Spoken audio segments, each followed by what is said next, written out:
Come up and say hello. Jordan needs to go or I'll take it off for you. Thank you. Says who? Thank you, Andy. No. Andy.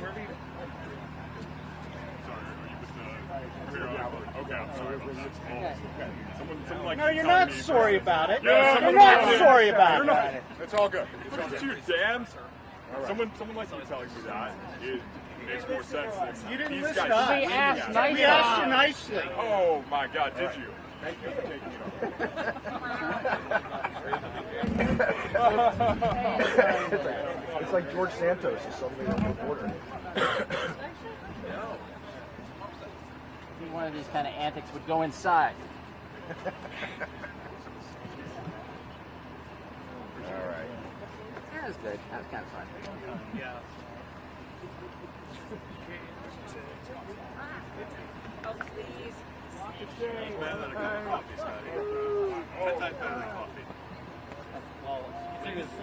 Yeah, he got us all in the morning.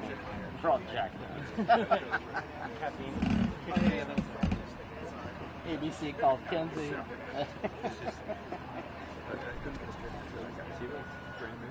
Girl power.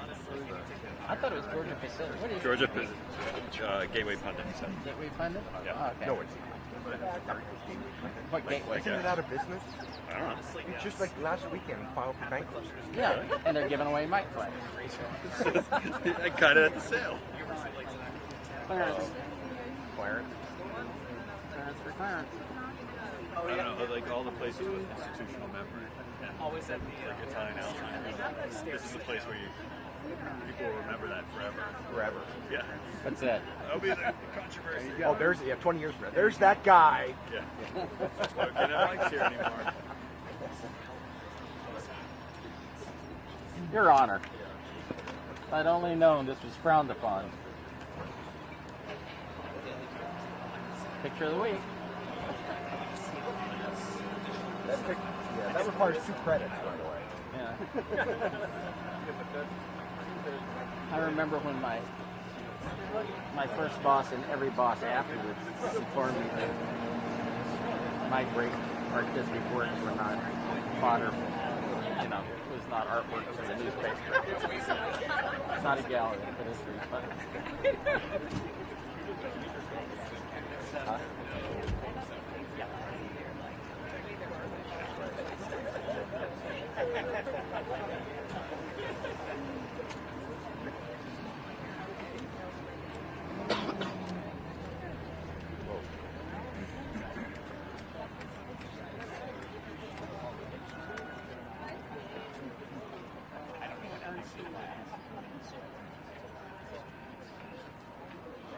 Gala.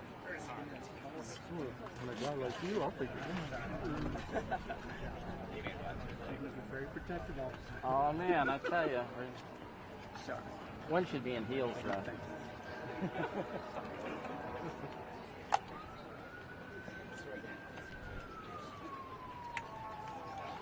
Okay.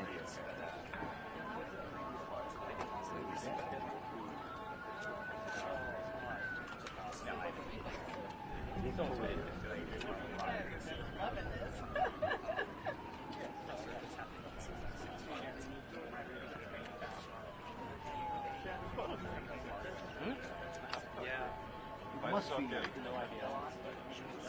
That's a better angle than I used. I remember that moment. Probably not. Yeah.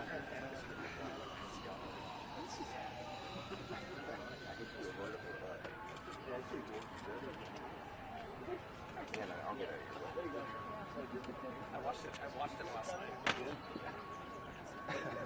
Yeah, I watched it on the Spectrum. Had a really good camera document of the Bearcat, bringing all the officers in and seeing them. It was sweet. Chip Samo to be it. Oh, really? Oh, yeah. Isn't that true? Whoa! Isn't that true? Yeah, somebody, right? 2 minutes. Do you want to actually go to the podium?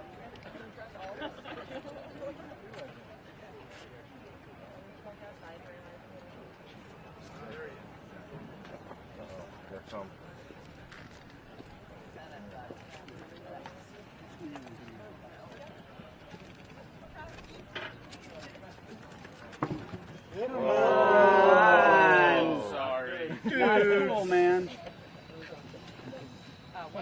does that say? You're okay. Well, it's not attached very well. Exactly. So I just make sure I No, it's not my fault. It's not your. It is not your fault. That's perfect. There we go. Test. This doesn't look like union personnel put down these tables and stuff. Here we go. Who is it? Miss. Oh, Yeah. perfect time.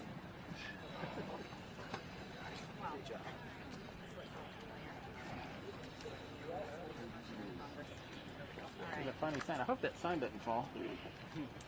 Good morning, everyone, and thank you for taking the time to come out this morning. You know, it's really easy once you get elected and come to Washington, D.C., to put it in cruise control and just go along with the status quo. But that's not why I ran for Congress, and that's not in D.C.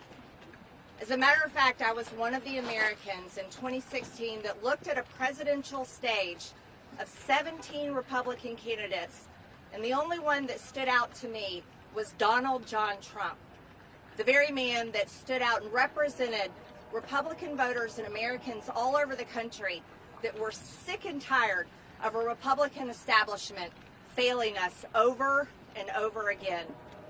That's why I supported him in 2016, that's why I supported him in 2020, and that's why I support him now. But what happened when President Trump became president and the Republican majority in the House and the Republican majority in the Senate is the Republican establishment under Paul Ryan failed President Trump and failed the agenda that we wanted to get done. They passed a $1.3 trillion omnibus that did not fund the wall after we had stood at Trump rally after Trump rally and said, build the wall. They failed us. They funded the uniparty agenda. They funded the status quo that Washington, D.C. just wants to keep going and keep going. And you know what happened? That's why Republicans lost the midterms in 2018 and Nancy Pelosi became Speaker. Republicans didn't fight. They allowed the Russia hoax. And then what happened when Democrats took over the House? It was impeachment #1, and the entire war against President Trump continued. And that war on President Trump is the war on the same voters today that are ready to go and vote for that man in November and put him in the White House in January. And that's exactly what is happening. He's winning poll after poll after poll because he's the only one fighting while Republicans in the House and Republicans in Washington continue to cave and be part of the uniparty. Mitch McConnell has a 6% approval rating for a reason, and that's because he's caved to the Democrats and continued the disgusting business model in Washington, D.C. that thrives on forever wars and thrives on building a bigger government and taking away the freedoms bit by bit by bit of Americans. Republican voters in America, Americans altogether, gave Republicans the House. They gave us the House in 2022. You want to know why? Because they were fed up with the Democrat agenda that is destroying this country. Wide open borders, an economy that's crashing, freedoms being stolen, COVID shutdowns, all the horrors that happened when Joe Biden took the White House and Democrats took full control. That's why we won the House in 2022. But what have we done with it? What are we giving Republican voters to vote for? President Trump is the reason why people are going to turn out in November. And I'm here fighting every single day to push my party to be a Republican-controlled majority that will fight and pass his agenda when he's in the White House in January. And right now, we are not that Republican majority. We have a speaker, Mike Johnson, that we all, by the way, I elected him. I voted for that man. So I have every right to be standing here. It wasn't a choice of America. It was a choice within our Republican conference. And I voted for Mike Johnson because his voting record before he became Speaker was conservative. He voted against funding Ukraine. He was solidly pro-life. He voted to secure the border. He voted to fight against Democrats, fight against the witch hunt against President Trump. But once he became Speaker, he has become a man that none of us recognize.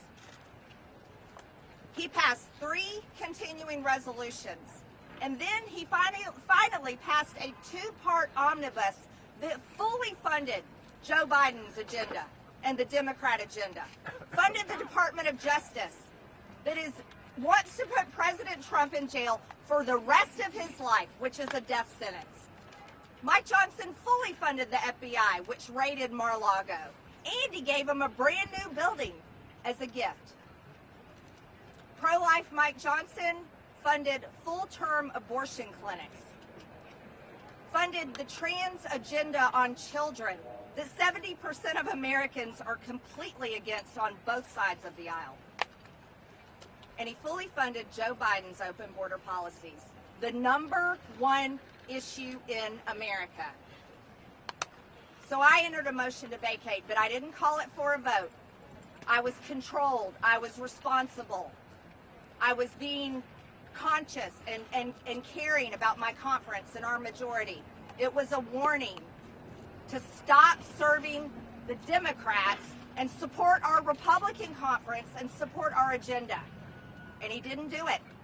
And we all went home. And Republican voters everywhere, Americans were raging at Mike Johnson. And he doubled down. He didn't change course. He continued. And when we came back, he reauthorized FISA. And he was the deciding vote himself to stop the warrant requirement of FISA. He voted it down. When only 6 months before that, before Speaker, he was for it. That was the second betrayal. And then we all went home and America raged, and I was still responsible. I was still patient, and I was still being careful with our Republican majority. And then we came back. And that's when Mike Johnson fully joined the disgusting business model of Washington, D.C. to fund forever wars. Yeah, that's what this is. The Uniparty is Make Ukraine Great Again. The Uniparty is all about funding every single foreign war. They think this is the business model that needs to be done.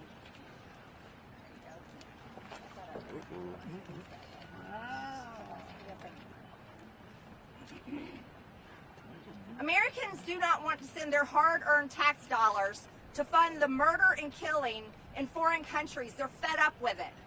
And they're screaming it as loud as they possibly can. Our economy should not be built on the blood of wars in foreign countries. That's not what our economy should be built on. That's not how you grow jobs in America. That is horrific. It is evil and it needs to end. But that's what the Uniparty does, and that's what they continue. Mike Johnson fully embraced it, and he funded $61 more billion to Ukraine. Funded a war in Israel while he funded Hamas in Gaza. How do you support Israel when you're funding Hamas? And gave more money away while our border stays open, and today 300 Americans will die from fentanyl, tomorrow 300 Americans will die from fentanyl, and the next day 300 more Americans will die from fentanyl poisoning because there's a war on America led by the cartels in Mexico, and nobody in Washington, D.C. gives a damn and has enough courage to face it. And Americans are sick of it. Sick and tired and fed up. And you want to know something?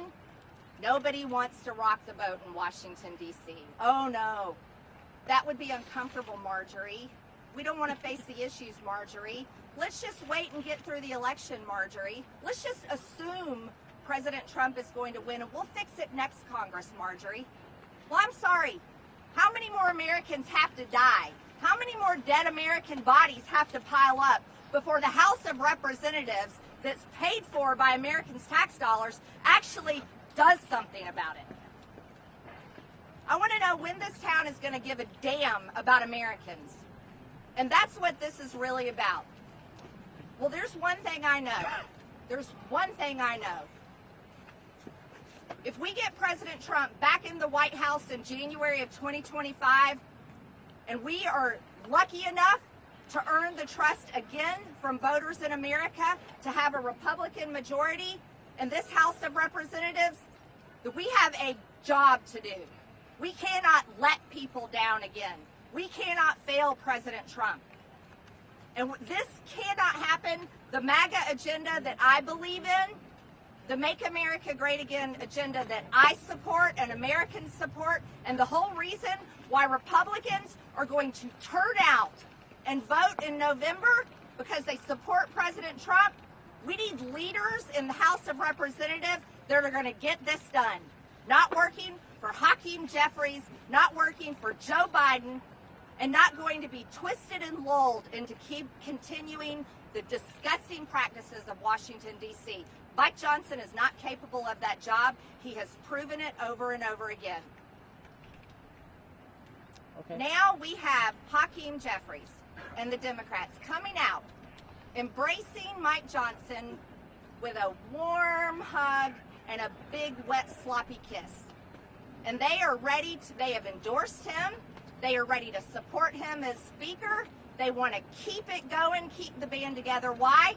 Because Mike Johnson is giving them everything they want. Everything they want. Every single thing they want. So it's really interesting to me. Hakeem Jeffries has gone through round after round of Speaker votes, and we've all witnessed it, haven't we, America? And I want to tell you, I think it's good that America witnessed all of that. And the Democrats said his name over and over again. They said Hakeem Jeffries because they wanted to elect him Speaker. Well, I find it very satisfying that they are ready to vote for Mike Johnson.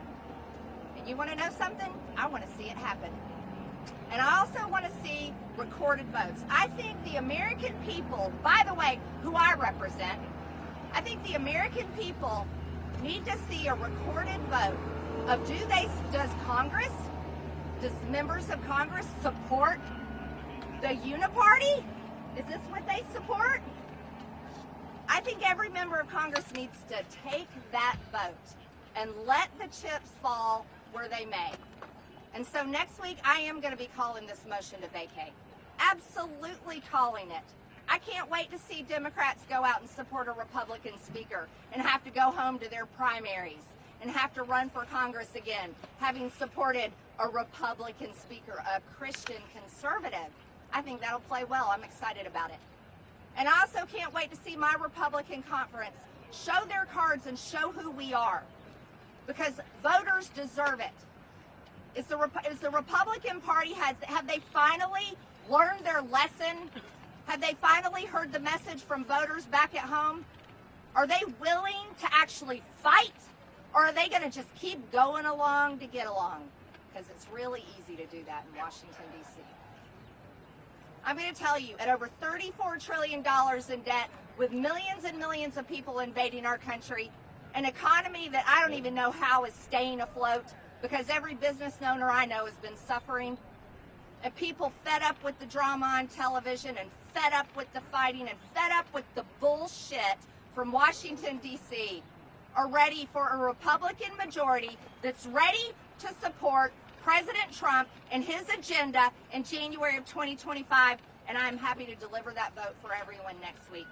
And at this time, I'd like to turn it over to my good friend and ally here, Thomas Massie, and he'll explain his thoughts on this. Thank you.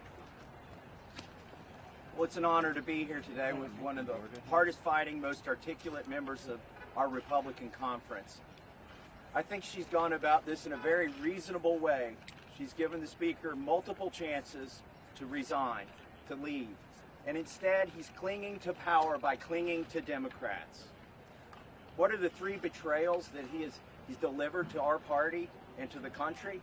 Well, the first betrayal was the omnibus bill. You know, under Kevin McCarthy, we did 7 separate spending bills. And then when Mike Johnson took over, did we start working on the other 5? No. We threw the 7 in the trash. All the hard work that we had done, Mike Johnson disposed of and decided to do an omnibus bill. An omnibus bill that spends more than Nancy Pelosi's omnibus bill. an omnibus bill that builds the FBI a brand new building. Meanwhile, we're over here in our Judiciary Committee asking them for answers. They mock us. They thumb their noses at us. And why shouldn't they? If we're going to build them a new building and send them strongly worded letters as if we're going to do something about their insolence. The second betrayal of Mike Johnson was FISA, passing FISA without warrants. Did he do this? Did he do this in the proper way? No. The authority for the FISA 702 program rests with the Judiciary Committee. But Mike Johnson decided to let the Intel Committee run this program. And then when it came, we fought hard in the Rules Committee, we fought hard in Judiciary. We got a vote on the floor on warrants, whether you should have to have a warrant to spy on Americans. This is a constitutionally redundant vote. It should be obvious to anybody that's read the Constitution that you need warrants. And you can say, well, poor Mike Johnson, he's got such a slim majority. You can't get everything you want, Marjore Taylor Greene or Thomas Massie. He's got such a slim majority. He was the slim majority that cast the deciding vote that says you can spy on Americans without a warrant. It was 212 to 212. Go look it up. He didn't vote on the other amendments. He went out of his way to vote no on that amendment and was the deciding vote on FISA without warrants. So what was the third betrayal, the third and final betrayal? Nearly $100 billion for foreign wars, and he just put that on the floor. It started out as a veterans bill to give veterans better benefits, H.R. 815. Chuck Schumer stripped every word out of it, put this supplemental in it, and send it back to the House. And then using the Rules Committee that I sat on, what I can't go along with, what they did, they pretended like we voted on 4 separate bills. But then after those votes passed, they changed them to amendments and concurred with the Senate bill and sent it back to the Senate. This whole thing was pre-conference with Chuck Schumer. Why is it that on all 3 betrayals, the Senate didn't change a word of these bills when they went to the Senate from the House? It's because Mike Johnson was doing Chuck Schumer and Joe Biden's bidding. They didn't need to change a word of any of these bills. Chuck Schumer fought against all the amendments. He wanted those bills exactly as Mike Johnson had passed them, exactly as Mike Johnson had promised. FISA without warrants, an omnibus with a new building for the FBI, and $100 billion of foreign aid with no border security in it. As Ms. Greene stated, our border is wide open. Wide open. This was our last chance for leverage, and the Speaker gave it all up. Now, why would Hakeem Jeffries endorse a Republican Speaker? Aren't they arch rivals? I mean, what does Hakeem Jeffries want, after all? He wants an open border. He wants increased spending. He wants to take back the majority. And most of all, he and the Democrat conference here want President Trump to lose. Who do they think can deliver on all 4 of those things? Mike Johnson will deliver these things for them. Increased spending, open borders, a loss of our majority, and a loss for President Trump. Because this is so demotivating here. We sat here and watched total capitulation with the Democrats waving flags that was premeditated of another country, not the American flag. You know, Mike Johnson should have brought the white flag and waved it in front of us. Because it was a complete capitulation. It was a humiliation, not just to us, but to all the American people who pay their tax dollars only to see them go overseas, fund foreign wars, secure other countries' borders without securing our borders. I'm going to challenge my colleagues to think about it this weekend. Because, as Marjore Taylor Greene said, we're coming back and we're voting on this next week. And you get to have the choice if you're a Republican. Are you going to embrace Hakeem Jeffries like Mike Johnson has? Are you going to embrace the Uniparty like Mike Johnson has when you come back next week? Or are you going to fight for Americans who gave us the majority? And you may say, oh, well, this is lovely bipartisanship. Look, you've got Hakeem Jeffries hugging Speaker Mike Johnson and helping him keep his majority or keep his seat. But the reality is this isn't policy. This isn't like some criminal justice reform where the left and the right can agree. This is about who holds that gavel. Right now, they are both holding that gavel. They are sharing power about procedures, about what bills will come to the floor, about how long we will debate those bills and which committees are comprised of which members. They are sharing power. Now, you may say, and I'll close with this, Congressman Massie, Hakeem Jeffries just told you he's going to save Mike Johnson's bacon. So why go through with this? It's a futile exercise. Why would you go through with this? Look, we didn't get elected to make excuses. We didn't get elected to say we shouldn't even try. We got elected to come here and give it our best, and also to impose transparency. What we've seen here is the coming out of the uniparty, and it will be consolidated and it will be transparent and apparent next week to all Americans when this vote happens. Too many of our colleagues have thrown up their hands in frustration and apathy. Oh, we shouldn't even try. Let's just coast this one out. I tell you what, it's too dangerous to coast this one out. We cannot coast this one out. Hakeem Jeffries knows if we coast this one out, we lose the majority. Spending goes up next fall. He knows the border will stay open, and he knows this is going to demotivate our voters because we've given up. Why should they try? So we are not going to give up. We will fight the uniparty, and we will have this vote next week, and I look forward to it. And I've got one last challenge. I challenge members of my own conference to think long and hard about whether they want to join the uniparty next week. But we have a leadership team, a team of leaders, from conference chair to whip to majority leader. Why do we have a team? We have a team so that when one of them goes off the rails, the others of them can meet with them and say, you are no longer suited for this job. So I challenge the whip, the majority leader, the conference chair, the policy chair, everybody in our conference to sit down with Mike Johnson and have that talk and tell him, it's not worth it, Mike. It's not worth it to share power with Hakeem Jeffries just for the vanity of you keeping the title of Speaker. It doesn't serve our country. It doesn't serve our conference. They need to ask him to resign. That is what they should do. And I challenge them to have that tough discussion. With that, we'll take questions. If this fails next week, as is expected, will you continue to try to force a vote on this issue? And two, former President Trump has said positive things about the Speaker and has said he doesn't favor a motion to vacate. Aren't you defying former President's wishes? Absolutely not. I'm the biggest supporter of President Trump, and that's why I proudly wear this MAGA hat. I fight for his agenda every single day, and that's why I'm fighting here against my own Republican conference to fight harder against the Democrats.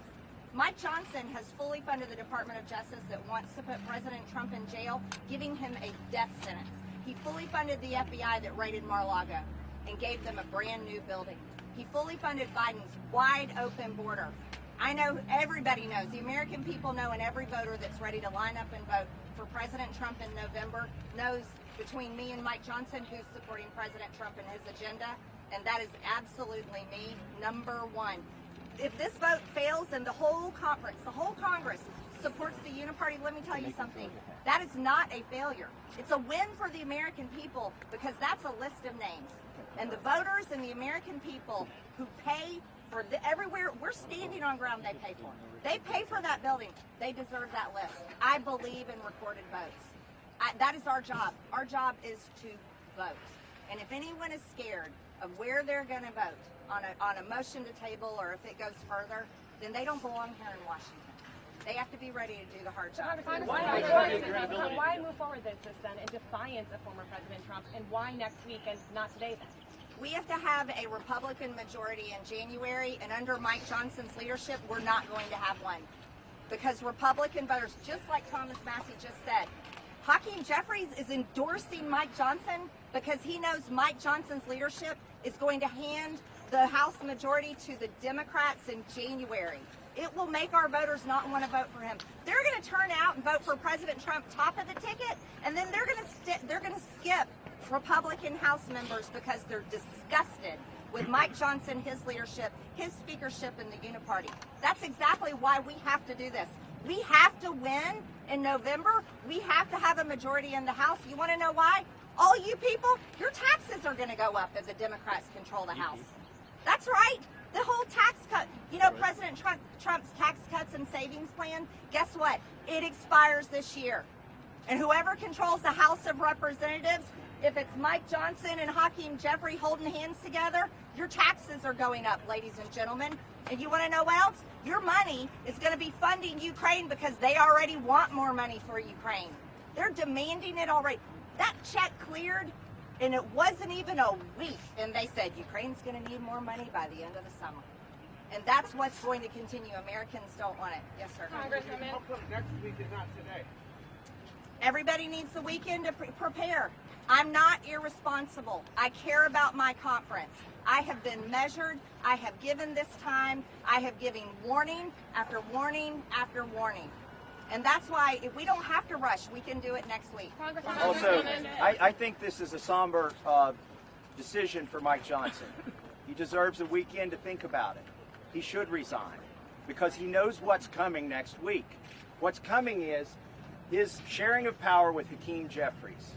Now, I'm actually not going to concede that the vote will fail. I mean, I think Hakeem had to step out in front and get in front of this freight train because he was afraid he didn't have enough Democrats who would save Mike Johnson. I don't think it's something he wanted to do because now it's going to happen. He is going to embrace Mike Johnson, and the question is, will there be enough Democrats to overcome the Republicans who come to their senses this weekend?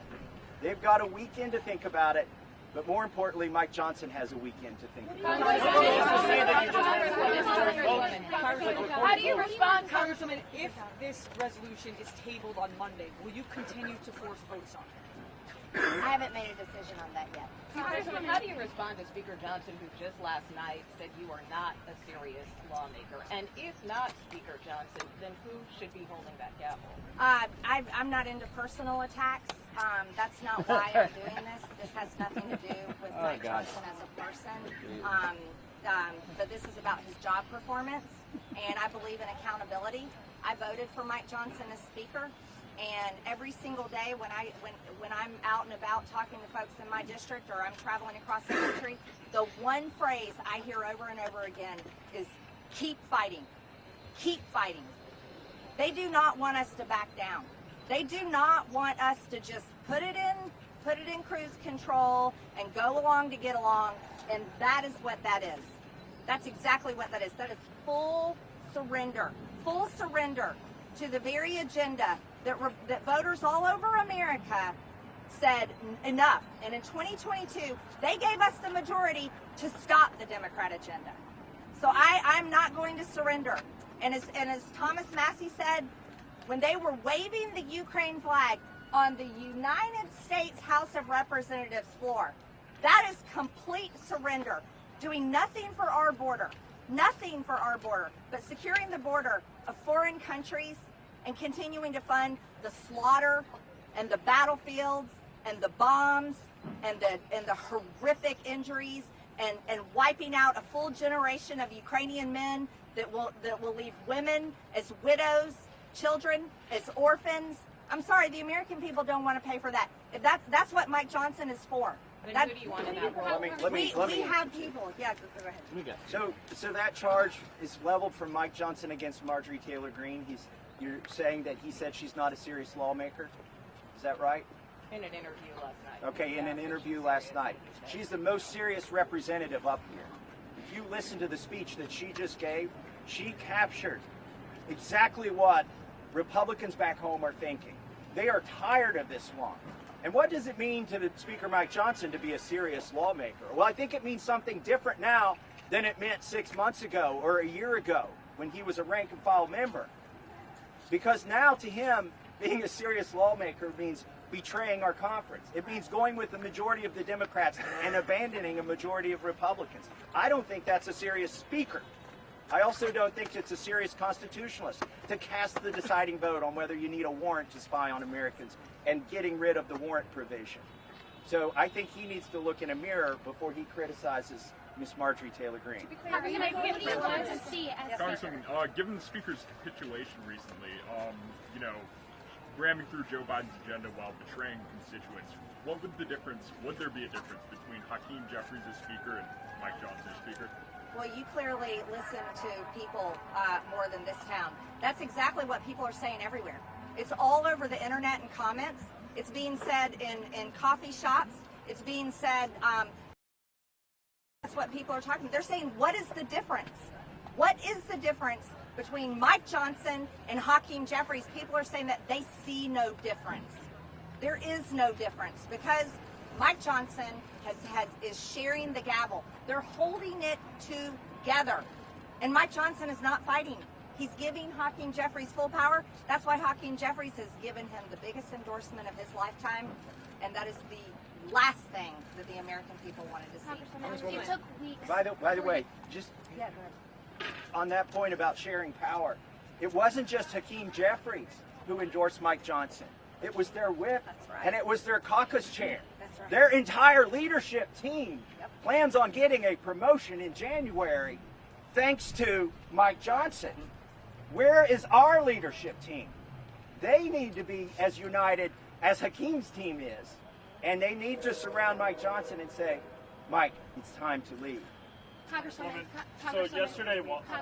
thank you. Congresswoman, last time it took weeks for you all to coalesce around the Speaker to even get somebody who wanted to be Speaker. So who do you have in mind this time around to prevent Congress from shutting down and not doing its work again? I'm not naming names, but I think we have people that are capable. Anybody that's willing to fight for our agenda. Anyone that refuses to share the power with Hakeem Jeffries. That's something that we're capable of doing if we decide to do it. This Republican conference can do it. I have watched us do great things. Just as Thomas Massie said, before they ousted Kevin McCarthy, we passed seven separate appropriation bills. We were passing incredible bills that lined up exactly with the reason why people voted for us. And once Mike Johnson took over, he completely stopped it all. We only had 5 left, and he just let them go. Do you want McCarthy back again? That's not what I said. I think he's moved on. What our conference is capable of doing is electing someone that is ready and willing to lead, and I have full faith and confidence we can do it. We just have to do it. What do you And listen, also, from the very beginning, Mike Johnson has had the chance to save us from what happened in October. Look, he is a lame duck. He's not going to get reelected in January. He's not going to lead us to any policy wins. He's not going to cut any spending. He is not even going to try. That is why Hakeem wants him to remain the Speaker. So what should he do at this point? He should do what John Boehner did. Do you remember when John Boehner left? He gave us notice, and instead of not having a Speaker, we allowed him to remain Speaker while we did, as an extracurricular activity, elect another Speaker. It wasn't like it was in October when we came in. We had to come in every day of every week, and we all had the same meeting, and we couldn't do subpoenas, we couldn't do investigations. Everything came to a standstill. Mike Johnson alone can save us from that ultimate outcome. If he would step down, but announce that he's stepping down 10 weeks from now and give us time and allow us to still function as a conference. And that's why Marjorie put this bill in the hopper. That's why we've collected co-sponsors, and that's why we're giving him one more weekend to think about it. Yesterday, Watley was here kind of making the pitch that doing this so close to election would not be good for Republicans. Are you worried about kind of what Julie was saying about doing this so close to an election? It took 3 weeks last time. Did this deter Republicans come November? No, we're not going to have a House majority if we keep Mike Johnson. And it's just not going to happen. Here's the other thing. This is May 1st. This is May 1st. We have all the way until November. We are going to win the House majority when we prove to our voters we're worth voting for. That's the most important thing that we can do. President Trump, listen, let's say Mike Johnson stays Speaker, and the only way that we will get the House majority in November is because President Trump drags everybody across the line. And that could happen. But the reality is, if people are going to cast their vote based on this uniparty garbage right here, they're just going to vote for the Democrats. Because like this man said, everyone's saying, what's the difference? There is no difference. Excuse me, what do you guys say to Republicans? Okay, just to be sure, I get that you don't want to name names as far as who you're thinking about right now, but the fact of the matter is you have Mike Johnson because Republicans didn't even have a group of names to begin with. So do you have some sort of short list in mind right now? Are you kind of mulling names? Do you have at least a group of people that you're sort of thinking about? Well, let's be honest. We have Mike Johnson because nobody hated Mike Johnson. Okay? There was nothing in his prior life, or political or private, that qualified him for this job. He is a lost ball in tall weeds. He is unequipped to negotiate with Chuck Schumer. And a lot of people have ideas about why he's betrayed us. I think it's just pretty simple. He's over his head. So no short list. And so I would say there are at least a dozen members of our conference who either politically or privately have done things in their life that qualify them to lead. And I'd be willing to consider any of them. And we don't have a list. What do you say to Republicans who are saying that you guys are playing into the hands of Democrats, that this will cause chaos or disunity, and that they essentially released this statement to provoke you into doing exactly what happened? That little narrative that you echoed is a lie, and that comes from the Republican establishment. That Republican voters are ready to take a sledgehammer to and destroy. They're fed up with it. You want to know why? That's bullshit. It just is. Congresswoman. A few weeks ago, Congressman Gosar said that he would support the motion today. He's not here today. Do you still have his support? Oh yeah, absolutely. He just had another thing he had to attend to. Yeah, absolutely. You defended this motion to vacate, saying that you're respecting the conference by holding this back. But how do you explain, it took 3 weeks to elect Mike Johnson as Speaker. How do you explain risking another leadership crisis and throwing the House? I think that's the same question that we've answered about 4 times now. Do you have a different question? By the way, I'll answer this again, even though it's been asked. Yeah. This is the time to clean house. Right. Not in October, not in September. Absolutely. When he betrays us with another CR. That's right. or an increase, another omnibus. Now is the time to clean house. There is time. I mean, we're not even done with primaries yet. People aren't focused right now on their general elections. They're still trying to win their primaries. This is when we should take out the garbage, take out the trash, solve these problems that we have so that we can be a united conference, so that we can have somebody in the speaker's chair who actually has a credible chance of winning speaker in January. Look, Hakeem and his cohorts and colleagues may bail out Mike Johnson next week. That remains to be seen, whether it's a bluff or not. But we know they're not going to vote for him in January. And we know that Mike Johnson can't get a majority of Republicans in January. Even our colleagues who aren't co-sponsors of this have privately admitted there is no way in hell they're going to vote for Mike Johnson to be Speaker in January. And so that's why we need to handle it now, put somebody in that seat who can lead our conference and present a united front to Republicans who are going to go vote in November. Are either of you considering running for Speaker? Everybody, we're going to end the press conference. What I'm calling on is, like my colleague here said, Mike Johnson can do some really, he can pray about it, think about it all weekend, do the right thing, and resign, giving our conference time to elect a new leader, a new Speaker of the House. He should reject the endorsement of Hakeem Jeffries and the entire Democrat leadership team. That is not an endorsement that any Republican speaker should ever want or embrace. And this vote will be called next week, and I would just want to urge all our colleagues to prepare for it. It's the right thing to do for America. It's time to clean house and get our conference in order and get ready to support President Trump's agenda.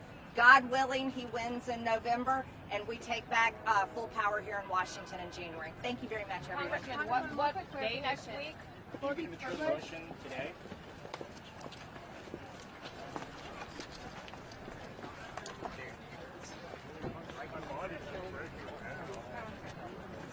Tony? Here you go. Thank you.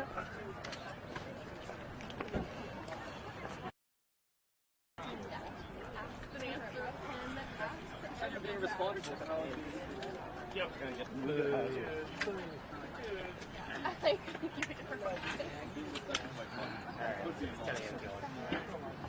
All right. Is it 10 already? 9:40. I like hearing I got time to catch Tom Cotton, thank goodness. You have fun with her. Is there a cure for that? I was just setting you guys up. And, Leave it up. thank you for the response. Are you sticking around for the conference at 10?